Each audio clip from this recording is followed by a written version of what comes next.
बीडमधील सरपंच हत्या प्रकरणाच्या निषेधार्थ आज मुंबई आणि पुण्यामध्ये सकल मराठा समाजाच्या वतीनं जनआक्रोश मोर्चाचं आयोजन। पुण्यातील मोर्चासाठी जरांगे, सुरेश धस, पृथ्वीराज चव्हाणांसह रोहित पवार देखील उपस्थित राहणार। बीडमध्ये संतोष देशमुख हत्येच्या निषेधार्थ सरपंच परिषदेकडून गुरुवारी पंचायतीमध्ये कामबंद आंदोलन। सरपंच आणि ग्रामपंचायत कर्मचाऱ्यांच्या सुरक्षेसाठी शासनानं कायदा करून ठोस उपाययोजना करण्याची मागणी। बीड सरपंच हत्या प्रकरणी अधिकाऱ्यांनी आरोपींचा 15 दिवसांचा पीसीआर मागितला।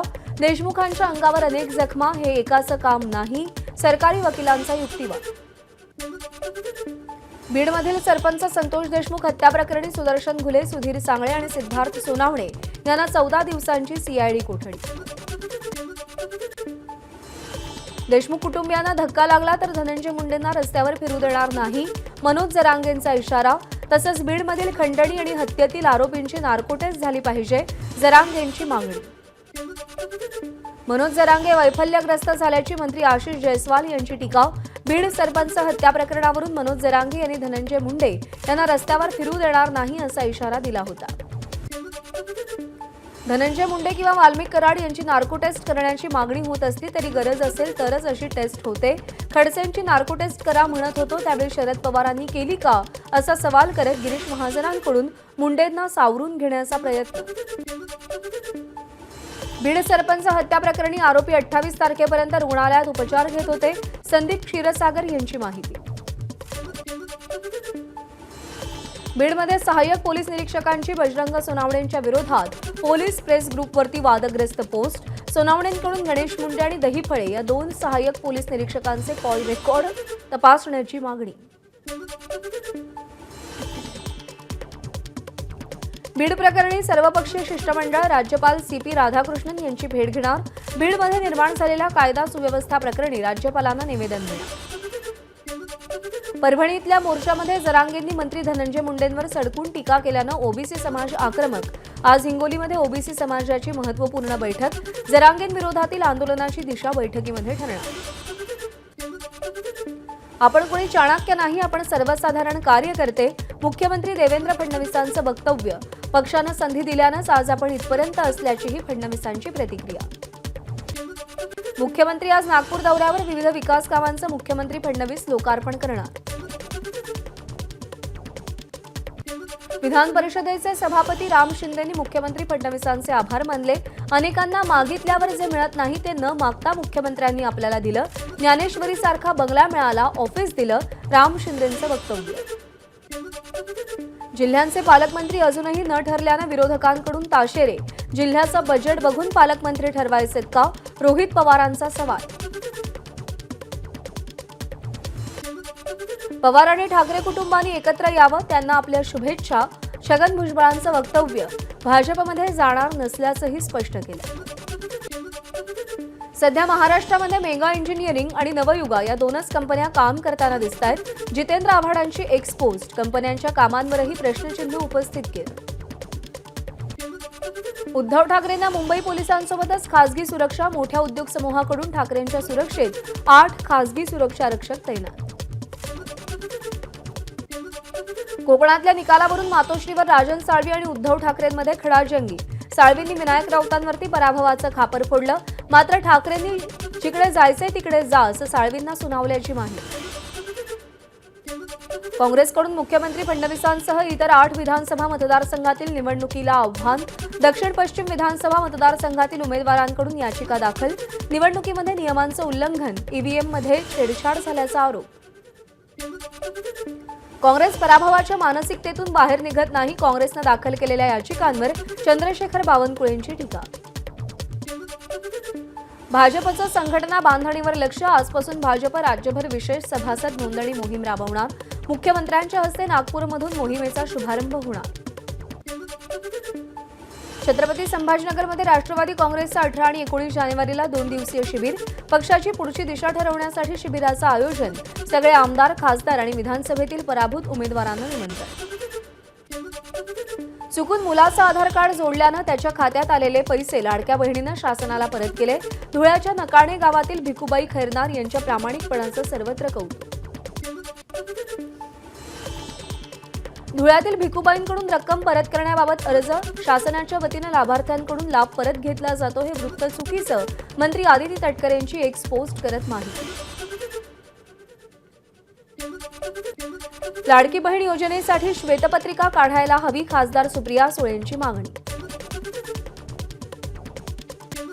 निवडणुका समोर ठेवून ही योजना सुरू केली. लाडक्या बहिणींचं भलं करण्याची सरकारची भावना नाही, बच्चू कडूंची सरकारवर टीका.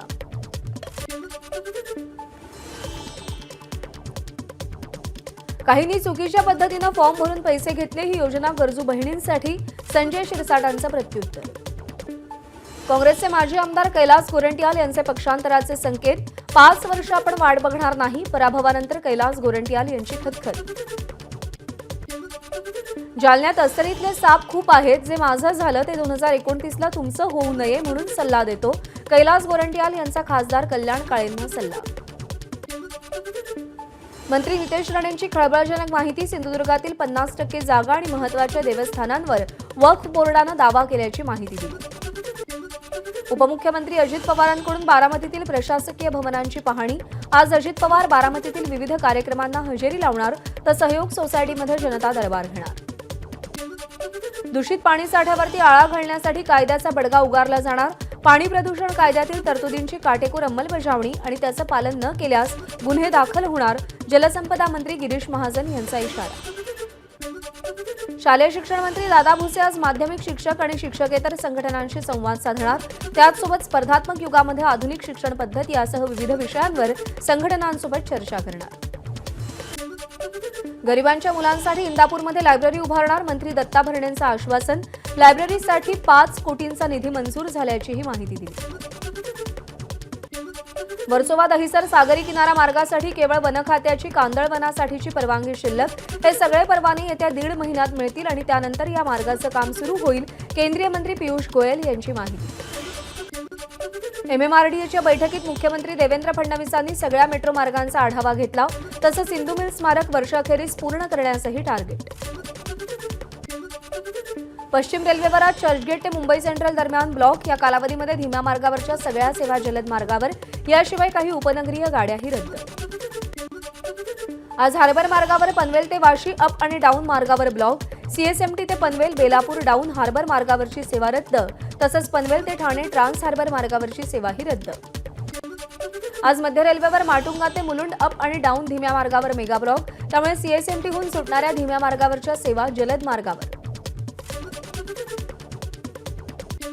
मुंबईतल्या प्रदूषण नियंत्रणासाठी महापालिका हतबल, हवेची गुणवत्ता तपासण्यासाठी फक्त एकच व्हॅन, पालिकेकडून नव्या 4 व्हॅन खरेदीचा प्रस्ताव, मात्र अद्याप निर्णय प्रतीक्षेत. विठ्ठल मंदिर परिसरात अतिक्रमण वाढलं, मंदिर परिसरात मोकाट फिरणारे श्वान आणि फेरीवाल्यांमुळे भाविक त्रस्त, तर प्रशासन दुर्लक्ष करत असल्याचा भाविकांचा आरोप. पंढरपूरमध्ये 2024 या वर्षाअखेरच्या 10 दिवसात 3,82,137 भाविकांनी विठ्ठलाचं दर्शन घेतलं. या कालावधीमध्ये 2,41,59,287 रुपयांचं मंदिराला उत्पन्न, मंदिर समिती व्यवस्थापकांची माहिती. साताऱ्यातील कोयना धरण परिसरात भूकंपाचा सौम्य धक्का, भूकंपाची तीव्रता 2 रिश्टर स्केल असण्याची शक्यता. ऊसतोड मजुरांनी ऊस उत्पादक शेतकऱ्यांकडून पैसे मागितल्यास बिलातून कपात केली जाईल, कारखानदारांचा ऊसतोड कामगारांना इशारा, बहुतांश कारखान्यांनी पत्र काढून इशारा दिला.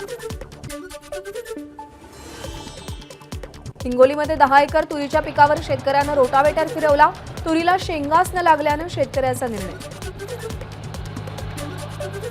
बुलढाण्यामध्ये 3 दिवसांपासून सोयाबीन खरेदी रखडल्यानं संतप्त शेतकऱ्यांकडून आत्मदहनाचा प्रयत्न, चिखली तालुक्यातील सोमठाणा खरेदी केंद्रावरचा प्रकार. बुलढाण्यामध्ये चेक इन करन्सीच्या नावाखाली 1 लाखात 5 लाख रुपये देण्याचा दावा करणारा व्हिडिओ व्हायरल, यामागे एक मोठं रॅकेट असल्याचा स्थानिक गुन्हे शाखेला संशय. यवतमाळच्या दिग्रसमधील जनसंघर्ष अर्बन निधी बँक घोटाळा प्रकरणी फरार झालेल्या 7 पैकी 3 अटक, 200 ठेवीदारांची 44 कोटींची फसवणूक केल्याचा अध्यक्षांसह 6 संचालकांवरती आरोप करण्यात आला होता. सागरी सुरक्षा आणि अवैध मासेमारीवर आता ड्रोनद्वारे नजर, 9 जानेवारीपासून ड्रोनच्या वापराला सुरुवात होणार, अवैध मासेमारी आणि परदेशी मासेमारी करणाऱ्यांवर कारवाई होणार. भिवंडीमध्ये धीरेंद्र शास्त्रींच्या कार्यक्रमात भाविकांची गर्दी वाढल्यानं गोंधळ झाल्याचं बघता धीरेंद्र शास्त्री स्टेजवरून निघून गेले. धावपळीत सुदैवानं कोणतीही जीवितहानी नाही. मीरा रोडमधील शांती शॉपिंग सेंटरमधील गोळीबार प्रकरणी सीसीटीव्ही समोर एका संशयिताला अटक. व्यापाऱ्याची गोळी झाडून हत्या करण्यात आली होती. अवैधरित्या मुंबईत राहणाऱ्या 2 बांगलादेशी नागरिकांना अंधेरी एमआयडीसी पोलिसांकडून अटक. मुख्यमंत्र्यांच्या आदेशानंतर मुंबई पोलिसांनी बांगलादेशी नागरिकांची धरपकड वाढवली. मुंबईच्या घाटकोपर पोलिसांकडून तब्बल 13 बांगलादेशींना अटक. सगळे बांगलादेशी नालासोपारा परिसरात राहत होते. मुंबईमध्ये मराठी तरुणावर पुन्हा एकदा अन्याय. मराठी तरुण कामावर टिकत नाही म्हणत नोकरी नाकारली. मुंबईच्या मरीन ड्राईव्हमधील राधेश्याम कंपनीतला प्रकार. ठाकरेंच्या शिवसेनेच्या पदाधिकाऱ्यांनी जाब विचारला. पिझ्झामध्ये चाकूचा तुकडा आढळला. पिंपरी चिंचवडच्या भोसरी परिसरातील इंद्रायणी नगरमधली घटना. मुंबईच्या अंधेरी पूर्वेत एसपी ऑफिसच्या समोर मोबाईल चोरणाऱ्या टोळीला अंधेरी पोलिसांकडून अटक. आरोपींकडून चोरीचे 120 मोबाईल जप्त. मुंबई नाशिक महामार्गावर दिवा गावाजवळ कारला भीषण आग. आगीमध्ये संपूर्ण कार जळून खाक. वाहतूक पोलिसांच्या तत्परतेनं मोठा अनर्थ टळला. एका व्यक्तीला वाहतूक पोलिसांनी तात्काळ कारमधून बाहेर काढत वाचवलं. जळगाव जिल्हा विकास समन्वय आणि संनियंत्रण समितीच्या बैठकीमध्ये मंत्री संजय सावकारे संतापले. पाळधी तरसोद मार्गावरील छोट्या समस्या तात्काळ दूर करा, अन्यथा टोलनाके बंद करू, सावकारेंचा इशारा. जम्बो कोविड सेंटर घोटाळा प्रकरणी आरोपी सुजित पाटकरची जामिनासाठी हायकोर्टात याचिका. सुजित पाटकर हा शिवसेना खासदार, शिवसेना ठाकरे गटाचे खासदार संजय राऊत यांचा निकटवर्तीय. कुर्ला बस अपघात प्रकरणी आरोपी संजय मोरेच्या जामीन अर्जाची सुनावणी पूर्ण. संजय मोरेच्या जामिनावर 10 जानेवारीला निकाल. संजय मोरेला जामीन देऊ नये, मुंबई पोलिसांची मागणी. नांदेडच्या पाटबंधारे नगरमध्ये झालेल्या बॉम्बस्फोटाचा 19 वर्षांनी निकाल. 10 आरोपींची निर्दोष सुटका. तर 6 एप्रिल 2007 मध्ये झालेल्या बॉम्बस्फोटामध्ये दोघांचा मृत्यू झाला होता. राज्यमंत्री आशिष जयस्वाल यांच्या हस्ते भजेपार चषक 2025चं उद्घाटन. गोंदियाच्या भजेपार गावामध्ये कबड्डीचा महासंग्राम रंगणार. मध्य प्रदेश आणि छत्तीसगड राज्यातील खेळाडूंचाही सहभाग. उपमुख्यमंत्री एकनाथ शिंदे यांनी ठाण्यातील दिवंगत नेते धर्मवीर आनंद दिघे यांच्या स्मृतीस्थळावर जाऊन अभिवादन केलं. धर्मवीर आनंद दिघे चषक क्रिकेट 2025 स्पर्धेवेळी एकनाथ शिंदेंनी फलंदाजीचाही आनंद घेतला. माजी खासदार गजानन कीर्तीकरांच्या पत्नीचं अल्पशा आजारानं निधन. वयाच्या 82व्या वर्षी घेतला अखेरचा श्वास. कल्याणमधील आचार्य यात्रे नाट्यगृहाची दुरावस्था पाहून शरद पोंक्षे यांनी खंत व्यक्त केली. शरद पोंक्षे पुरुष नाटकाच्या प्रयोगासाठी आले होते. मुख्यमंत्र्यांनी अचानक येऊन याची पाहणी करायला हवी, पोंक्षेंची प्रतिक्रिया. पंतप्रधान मोदी आज दिल्लीमध्ये प्रचाराचा बिगुल वाजवणार. मोदींचा दिल्ली विधानसभेसाठी रोहिणीच्या जपानी पार्कमध्ये परिवर्तन मेळावा. दिल्ली रॅपिड रेल्वेसह 12,000 कोटींच्या विकास कामांचं मोदी उद्घाटन करणार. दिल्ली विधानसभा निवडणुकीसाठी भाजपनं 29 उमेदवारांची पहिली यादी जाहीर केली. प्रवेश वर्मा नवी दिल्लीतून अरविंद केजरीवाल यांच्या विरोधात, तर कालकाजीमधून आतिशी यांच्या विरोधात रमेश बिधुरी यांना उमेदवारी. सीबीआय 7 जानेवारीला इंटरपोलच्या धर्तीवरती भारत पोल परिषद घेणार. दिल्लीतील भारत मंडपम इथे परिषदेचं आयोजन. परिषदेला गृहमंत्री अमित शहा उपस्थित राहणार. रिझर्व्ह बँक मोठ्या प्रमाणात सोन्याची खरेदी करणार. मार्चपर्यंत आरबीआयचं 50 टन सोने खरेदीचं उद्दिष्ट. सोन्यातील गुंतवणूक नेहमीच फायद्याची ठरत असल्यानं निर्णय. गेल्या काही महिन्यांपासून स्थिर असलेले तेलाचे दर वाढले. सोयाबीन दरामध्ये वाढ आणि केंद्र सरकारच्या 20% आयात शुल्कामुळे खाद्यतेलाच्या दरामध्ये 1 लिटर मागे 20 ते 25 रुपये वाढ. व्यापाऱ्यांची माहिती. जम्मू काश्मीरमध्ये लष्कराचा ट्रक दरीत कोसळला. 4 जवान शहीद, 2 जवान जखमी. ट्रक रस्त्यावरून घसरला आणि दरीत कोसळला. जम्मू काश्मीरमधील बांदीपोरा इथली दुर्घटना. जगातील सर्वात वृद्ध महिला जपानच्या टोमिको इत्सुकी यांनी वयाच्या 116व्या वर्षी अखेरचा श्वास घेतला. गिनीज वर्ल्ड रेकॉर्डनं सप्टेंबर 2024 मध्ये इत्सुका यांना जगातील सर्वात वृद्ध व्यक्ती म्हणून मान्यता दिली होती. एबीपी माझा, उघडा डोळे बघा नीट.